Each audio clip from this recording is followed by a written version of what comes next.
अस्सलाम वालेकुम dear students. इससे जो पहला लेक्चर है उसमें मैंने आपको बताया था कि किस तरह से अगर हमें एंगल ऑफ रोटेशन गिवन हो तो हम किसी भी कॉनिक सेक्शन को रोटेट कर देते हैं।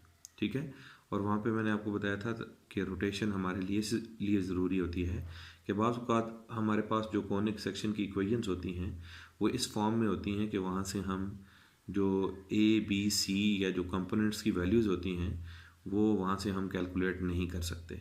तो उनको हमें रोटेट करके एक प्रॉपर फॉर्म में लाना होता है, जिसके बाद हमें उसमें से कंपोनेंट्स की वैल्यूज़ मिलती हैं। ठीक है, तो अगर हमें एंगल ऑफ रोटेशन गिवन हो तो वहाँ से रोटेशन हमने पिछले लेक्चर में सीखी थी। इस लेक्चर में हम देखेंगे कि अगर हमें सिर्फ रॉ फॉर्म में कॉनिक सेक्शन की इक्वेशन गिवन हो तो उससे हम खुद कैसे कॉनिक सेक्शन जो है वो एंगल ऑफ रोटेशन कैलकुलेट कर सकते हैं, और साथ में फ़र्दर एक्सप्लेन करूँगा कि हमें इस रोटेशन का क्या फ़ायदा होता है या क्यों ये हमारे लिए ज़रूरी है कि हम कुछ कॉनिक सेक्शंस को लाजमी तौर पे रोटेट करते हैं। ठीक है, तो इससे पहले मैं आपको कुछ चीज़ें बताना चाहूँगा कि जो हमने पहले कॉनिक सेक्शंस पढ़ी थी, स्टैंडर्ड कॉनिक सेक्शन और जनरल कॉनिक सेक्शन, उसमें एक ख़ास टर्म जो एक्स वाई टर्म थी वो हमारे पास उसमें इन्वॉल्व नहीं होती थी, और उसी को हम फिर क्रॉस प्रोडक्ट टर्म भी कहते हैं। ठीक है, फॉर एग्जांपल अगर मैं आपके सामने जो इलिप्स की इक्वेशन है वो सामने रखूं तो ये हमारे पास स्टैंडर्ड इलिप्स की इक्वेशन है और ये हमारे पास जनरल इलिप्स की इक्वेशन है। ठीक है, अगर मैं इनको देखूं और इनको एक्सपेंड करूं तो इनमें एक्स स्क्वायर की वैल्यूज़ आएंगी, वाई स्क्वायर की वैल्यूज़ आएंगी, एक्स की वैल्यूज़ आएंगी, वाई की वैल्यूज़ आएंगी, लेकिन इन दोनों में कहीं भी एक्स वाई की कोई भी टर्म नहीं आती। ठीक है, लेकिन आपने देखा होगा कि जब हमने मोस्ट जनरल क्वाड्रेटिक इक्वेशन पढ़ी थी जो इन सारे कॉनिक सेक्शन का सोर्स है, तो उसमें हमारे पास b के साथ एक्स वाई की टर्म मौजूद थी। मींस ऐसी बहुत सारी कॉनिक सेक्शंस होंगी जिनमें एक्स वाई की टर्म इन्वॉल्व होगी। ठीक है, तो उन कॉनिक सेक्शंस में हमें मसला ये आता है कि वहाँ से हमें उनको वापस इस फॉर्म में कन्वर्ट करना पड़ता है, अदरवाइज़ हमें ए बी और सी की वैल्यूज़ नहीं मिलती। और इस तरह की एक एग्जांपल मैं पिछले लेक्चर में बता चुका हूँ, जिसमें हमें जो है इक्वेशन ऐसी थी कि हमें डायरेक्टली पता नहीं चलता था कि वो हाइपरबोला है, इलिप्स है या पैराबोला है। ठीक है, हम डिस्क्रिमिनेंट टेस्ट से इतना तो पता कर सकते हैं कि वो इलिप्स है, हाइपरबोला है या पैराबोला है, लेकिन उस फॉर्म में जिसमें एक्स वाई इन्वॉल्व हो उससे हम जो एसेंशियल चीज़ें हैं मींस ए बी और सी की वैल्यूज़ वो कैलकुलेट नहीं कर सकते, जिसकी वजह से फिर हम उसके जो कंपोनेंट्स हैं मींस फोसाई, एंगल, जो उसकी एक्सिस है, जो उसके डायरेक्ट्रिक्स हैं, जो उसके वर्टिसेस हैं, जो उसके कोवर्टिसेस हैं, ये चीज़ें हम नहीं बता सकते। ठीक है, तो इसलिए ये बात अपने जहन में रखें कि जिस इक्वेशन में एक्स वाई की टर्म इन्वॉल्व होगी उसमें जो पहला तो चले मैं ये बता दूं कि ये एक्स वाई की टर्म क्यों आती है, क्योंकि कुछ कॉर्निक सेक्शन में ये होती है, कुछ में नहीं होती। तो उसकी मैं रीज़न बताता हूँ कि क्यों ये एक्स वाई की टर्म इन्वॉल्व होती है। असल में होता ये है कि सपोज़ हमारे पास ये एक्सिस है, ये एक्स एक्सिस है और ये वाई एक्सिस है। ठीक, सॉरी, और सपोज़ ये अगर मैं हाइपरबोला ले लेता हूँ इस तरह से, तो ये जो हाइपरबोला हमारे पास आएगी ये स्टैंडर्ड हाइपरबोला आएगी। ठीक है, और इसको अगर मैं थोड़ा सा ऊपर ले जाऊँ तो ये हमारे पास जनरल पैराबोला आएगी, जिसके फोसाई जो हैं वो पैरेलल टू एक्स एक्सिस हैं, या यही वाई एक्सिस में भी हम ड्रॉ कर सकते हैं, स्टैंडर्ड भी और जनरल भी। लेकिन अगर एक थर्ड सिचुएशन राइज हो जाए जो इस तरह की है, मिसाल के तौर पर मैं ये पैराबोला इस तरह से बना लूँ, या मैं इसको अलग से नीट करके बना देता हूँ। सपोज पैराबोला ऐसे बन गई है यूं, सॉरी ये हाइपरबोला ऐसे बन गई है कि उसका एक्सिस यूं है। ठीक है, और जो हमारे एक्स और वाई एक्सिस हैं वो असल में इसके एसिम्पटोट्स के तौर पे काम कर रहे हैं। ठीक है, तो अब अगर देखें कि यहाँ जो हमारे पास इक्वेशन थी उसका एक्सिस था एक्स एक्सिस, अब वही एक्स एक्सिस जो है वो रोटेट होके क्या बन गया, एक्स डैश। ठीक है, तो इस तरह की जितनी भी इक्वेशंस आएंगी जो रोटेटेड होंगी या टिल्टेड होंगी, उनमें आपके पास एक्स वाई की टर्म इन्वॉल्व हो जाती है। सही है। और ये क्रॉस प्रोडक्ट टर्म यही शो करती है कि ये असल में एक टिल्टेड कॉनिक सेक्शन है। अब इस टिल्ट को रिवर्स करने के लिए हम क्या करते हैं कि जो टिल्टेड कॉनिक सेक्शन होता है उसको रोटेट ऐसे करते हैं कि पहले ये रोटेट होके इस तरह से गया था, अब ये वापस रोटेट होके स्टैंडर्ड पे या जनरल पे वापस आ जाएगा, जिसकी मदद से हम फिर ए बी और सी वैल्यूज़ कैलकुलेट कर सकेंगे। मींस जो उसकी शेप है, वो जो इक्वेशन है, वो भी हमारे पास जो हमारे जो स्टैंडर्ड इक्वेशंस हैं या इस फॉर्म में आ जाएगी या इस फॉर्म में। अब ये इलिप्स के लिए है तो बाकी कॉनिक सेक्शन में भी उनकी जो स्टैंडर्ड और जनरल फॉर्म है उसमें कन्वर्ट हो जाएगी। ठीक है, तो अब सबसे पहली चीज़ ये है कि हमें ये समझ आ गया कि एक्स वाई की जो टर्म है वो रोटेशन की वजह से प्रोड्यूस होती है, और उसको ख़त्म करने के लिए भी हमें क्या करना पड़ता है, रोटेट बैक करना पड़ता है, या रोटेशन को रोटेशन से ही हम काउंटर करते हैं। तो वो एंगल जिस एंगल पे रोटेट करके वो टिल्ट या रोटेशन ख़त्म हो जाए, वो अब हमने फाइंड करना है कि वो एंगल ऑफ रोटेशन जिससे जो रॉ फॉर्म की इक्वेशन है वो स्टैंडर्ड या जनरल फॉर्म में कन्वर्ट हो जाए। सही है, तो उसके लिए मैं पहले आपको प्रोसीजर बता देता हूँ कि हम किस तरह से उसको अचीव करते हैं। सपोज ये हमारे पास एक कॉनिक सेक्शन की इक्वेशन है जो मोस्ट जनरल इक्वेशन है। ये इसमें इलिप्स भी हो सकती है, पैराबोला, हाइपरबोला, सारी चीज़ें इसी एक इक्वेशन की फॉर्म में आ सकती हैं। ठीक है, अब हमने लास्ट लेक्चर में पढ़ा था कि कॉनिक सेक्शन को इन दो इक्वेशंस की मदद से रोटेट किया जा सकता है।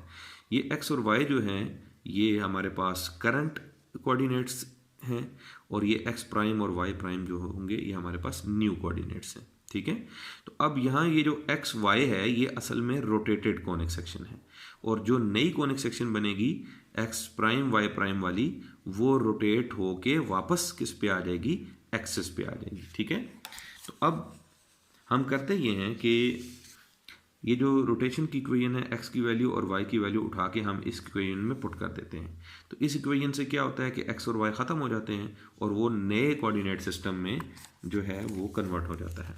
अब मिसाल के तौर पे मैंने यहाँ पे क्या किया, ए लिखा, फिर एक्स की वैल्यू डाली, फिर प्लस बी एक्स वाई में एक्स और वाई की वैल्यू डाली, प्लस सी एक्स स्क्वायर में प्लस सी वाई स्क्वायर में मैंने वाई की वैल्यू डाली, एंड सो ऑन, मैं आगे चलता गया। उसके बाद अगर आप इसके स्क्वायर्स खोलें, स्क्वायर्स खोल के इनको एक्सपेंड करें, और उनमें से उसी तरह से जिस तरह से यहाँ पे एक्स स्क्वायर की टर्म्स थी, आप एक्स प्राइम स्क्वायर की टर्म्स का कलेक्ट करते हैं। ठीक है, इस तरह से यहाँ पे किसकी वैल्यू थी, एक्स वाई की, यहाँ पे आप किसकी टर्म्स कलेक्ट करें, एक्स प्राइम वाई प्राइम की, और इसी तरह से y prime square, x prime, फिर वाई प्राइम और एफ प्राइम, यानी जो तरतीब इस इक्वेशन की थी, जो ऑर्डर इस इक्वेशन का था, उसी ऑर्डर में हमने यहाँ पे क्या की है, वेरिएबल्स को अरेंज कर लिया है, और उन वेरिएबल्स के जो कोफिशिएंट्स हैं उनकी नेमिंग हमने इस तरह से की है कि जो एक्स प्राइम स्क्वायर के कोफिशिएंट्स थे उनको हमने ए प्राइम कह दिया है, जो एक्स प्राइम वाई प्राइम के कोफिशिएंट्स थे उनको हमने बी प्राइम कह दिया, एंड सो ऑन, इस तरह से आगे चलते गए। ठीक है, अब इसमें हुआ क्या है कि जो ए प्राइम है वो हमारे पास इसके इक्वल है। ठीक है, अब इसमें ए जो है ये हमें पहले से पता होगा, बी भी पता होगा, सी भी पता होगा। इसी तरह बी प्राइम जब ये कैलकुलेट करेंगे तो ये सारे A B C D E F ये सारे हमें जो है ओरिजिनल इक्वेशन से पता होंगे। इसमें जो चीज़ अननोन है वो है एंगल अल्फ़ा।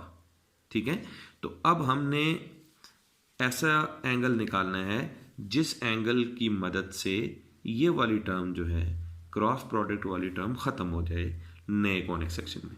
तो हम फिर क्या करते हैं कि हम इसके जो कोफिशिएंट है उसको खुद ज़ीरो लेके इक्वल ले लेते हैं। ठीक है, तो बी प्राइम को अगर मैं ज़ीरो ले लूँ तो उससे हमारे पास ये इक्वेशन आ जाती है। अब इस इक्वेशन में बाकी सारी चीज़ें नोन है और एंगल अल्फ़ा जो है अननोन है। तो अगर मैंने यहाँ से अल्फ़ा की वैल्यू निकाली तो उस अल्फ़ा की वैल्यू के लिए लाजमी तौर पर बी प्राइम क्या होगा, ज़ीरो हो जाएगा, और जैसे ही बी प्राइम ज़ीरो होगा तो हम क्रॉस प्रोडक्ट टर्म से उस छुटकारा हासिल कर लेंगे। इसका मतलब ये है कि ये इक्वेशन मुझे ऐसा फार्मूला दे सकती है जिससे मैं वो एंगल ऑफ रोटेशन फाइंड कर सकता हूँ जिसकी मदद से टिल्ट को या रोटेशन को रिमूव किया जा सकता है। ठीक है, तो अगर मैं इसको साइन से डिवाइड कर दूँ दोनों तरफ, साइन टू अल्फ़ा से, तो ये इक्वेशन इस तरह से कन्वर्ट हो जाती है। ठीक है, और अगर मैं इसको कोसाइन से दोनों तरफ डिवाइड कर दूं तो ये इक्वेशन इस फॉर्म में कन्वर्ट हो जाती है।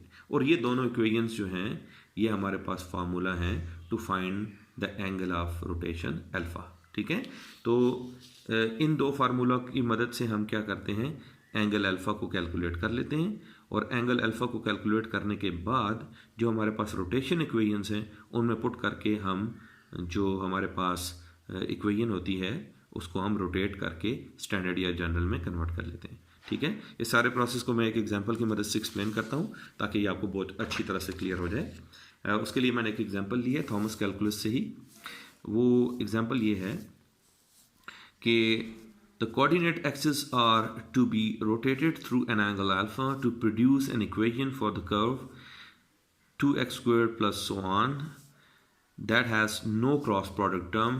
Find alpha and the new equation, identify the new curve. Okay, हमने करना ये है कि जो हमें ये इक्वेशन गिवन है, इस इक्वेशन को हमने इसमें से इस टर्म को एलिमिनेट करना है और वो एंगल निकालना है जिस एंगल की मदद से ये टर्म एलिमिनेट होगी। ठीक है, और जब ये एलिमिनेशन हो जाएगी तो जो नई इक्वेशन बनेगी उसको हमने देखना है कि वो इक्वेशन है क्या और वो किसको रिप्रेजेंट करती है। ठीक है, तो मैं प्रोसेस स्टार्ट करता हूँ। हम सबसे पहले क्या करेंगे, हम इक्वेशन लिखेंगे और इस इक्वेशन को हम कंपेयर करेंगे मोस्ट जनरल क्वाड्रेटिक इक्वेशन से। वहाँ से हमें ये पता चलेगा कि ए की वैल्यू क्या है, बी की वैल्यू क्या है और सी की वैल्यू क्या है। ए बी सी की वैल्यू हमें चाहिए फार्मूला के लिए, बाकी वैल्यूज़ अभी हमें ज़रूरत नहीं है। तो अगर मैं ये ए बी सी की वैल्यू जो है वो पुट करता हूँ कोटेंजेंट टू अल्फ़ा वाले फार्मूले में, तो कोटेंजेंट टू अल्फ़ा में अगर मैं ए बी सी की वैल्यू रिप्लेस करूँ तो ए की जगह आ जाएगा 2, सी की जगह आ जाएगा 1 और बी की जगह आएगा √3। तो ये हमारे पास आ जाएगा 2 - 1/√3 यानी 1/√3। तो जो कोटेंजेंट टू अल्फ़ा है वो मेरे पास आ गया है 1/√3। ठीक है, अब हमें पता है जो हमारे पास कोटेंजेंट होता है वो बेस बाय परपेंडिकुलर होता है। तो अगर मैं इस इंफॉर्मेशन को एक ट्राइंगल में ड्रॉ करूं तो जो हमारे पास बेस आ जाएगी वो आ जाएगी √3, और सॉरी जो हमारे पास बेस आ जाएगी वो आ जाएगी ये बेस ओवर परपेंडिकुलर है। ठीक है, तो हमारे पास जो आ जाएगी बेस आ जाएगी वो आ जाएगी 1। पहले परपेंडिकुलर बेस की वैल्यूज़ थोड़ी गलत लिखी थी, अब मैं दोबारा से उसको करता हूँ कि जो हमारे पास कोटेंजेंट ऑफ 2 अल्फ़ा होता है वो होता है बेस ओवर परपेंडिकुलर।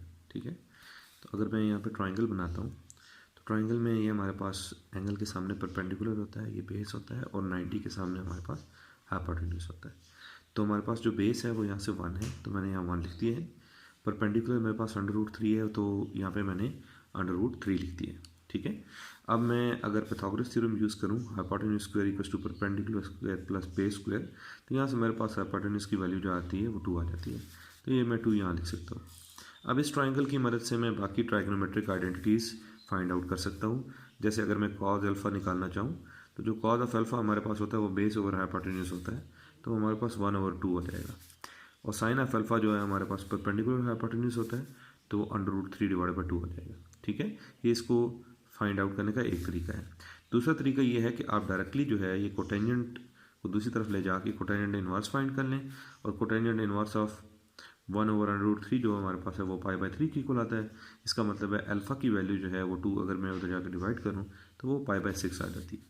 तो इन दोनों तरीक़ों से जो है ट्राइंगल वाले मेथड से और डायरेक्टली कैलकुलेटर से आप अल्फ़ा की वैल्यू फाइंड आउट कर सकते हैं। ठीक है, अब जब हमें अल्फ़ा की वैल्यू मिल जाती है तो फिर हम क्या करते हैं, जो हमारे पास रोटेशन की इक्वेशंस हैं वो ये 2 रोटेशन की इक्वेशंस हैं, उनमें आप अल्फ़ा की वैल्यू को सब्स्टिट्यूट बैक कर देते हैं। ठीक है, अब जब मैं यहाँ पे अल्फ़ा की वैल्यू को सब्स्टिट्यूट करूँगा, ठीक है, तो ये रिलेशन आ जाएगा पुराने कोऑर्डिनेट्स में और नए कोऑर्डिनेट्स में। सही है, अगर मैं अल्फ़ा की वैल्यू π/6 रिप्लेस कर दूँ तो मेरे पास x की वैल्यू जो है वो इसकी इक्वल आ जाती है और y की वैल्यू इसकी इक्वल आ जाती है। अगर मैं इनकी वैल्यूज़ कैलकुलेटर से या टेबल से पुट कर लूँ तो मेरे पास जो x है वो आ जाता है इसकी इक्वल, इक्वेशन 8 है। ठीक है, इक्वेशन 9 है, और जो y की वैल्यू है वो इसकी इक्वल आ जाती है। इसका मतलब है कि जो हमारे पास मेन इक्वेशन है उसमें x की जगह मैं ये पुट कर सकता हूँ और y की जगह ये पुट कर सकता हूँ, और अल्फ़ा का जो एंगल है वो हमने इस क्लेवर तरीके से चूज़ किया है कि अब जब मैं ये वैल्यूज़ रिप्लेस करूँगा तो एक्स वाई टर्म खुद खुद क्या हो जाएगी, एलिमिनेट हो जाएगी। अब इन वैल्यूज़ को जब मैं रिप्लेस करूँगा इक्वेशन 1 में और उसको सिंप्लीफाई करूँगा तो हमारे पास फाइनल जो जो सिंप्लीफिकेशन के बाद जो रिजल्ट आएगा वो इस तरह से आ जाएगा। ठीक है, इस अगर मैं -10 को इधर लाऊं तो ये 10 हो जाएगा, और 10 से जब मैं डिवाइड करूंगा तो हमारे पास जो फाइनल इक्वेशन बनेगी वो इस तरह की इक्वेशन बनेगी। और अगर आप मेरे पिछले लेक्चर आप सबने अटेंड किए हैं तो आपको अंदाज़ा होगा कि ये हमारे पास जो है ये इलिप्स की इक्वेशन है। ठीक है, और इस इलिप्स की जो फोसाई हैं वो किस पे लाया करते हैं, वाई एक्सिस पे। ठीक है, which is an ellipse with foci on new y axis. तो हमने बच्चों इसमें एंगल ऑफ रोटेशन भी फाइंड किया, और उसके बाद हमने रोटेट करके ये भी देखा कि ये किस किस्म की शेप है। अगर यहाँ से भी आपको क्लियर ना हो तो फिर आप डिस्क्रिमिनेंट टेस्ट लगा के इस शेप को बता सकते हैं कि ये इलिप्स है, पैराबोला है या हाइपरबोला है। ठीक है, तो इस लेक्चर से एसोसिएटेड कुछ प्रैक्टिस प्रॉब्लम्स हैं जो थॉमस वेनिक की जो बुक है उसकी एक्सरसाइज है हमारे पास 10.3, और क्वेश्चन 17 से ऑनवर्ड्स जितने भी क्वेश्चंस हैं वो आप प्रैक्टिस के तौर पे सॉल्व कर सकते हैं। ठीक है, इंशाल्लाह ताला नेक्स्ट लेक्चर में नई वीडियो के साथ हाजिर होऊंगा। तब तक के लिए अल्लाह हाफ़िज़।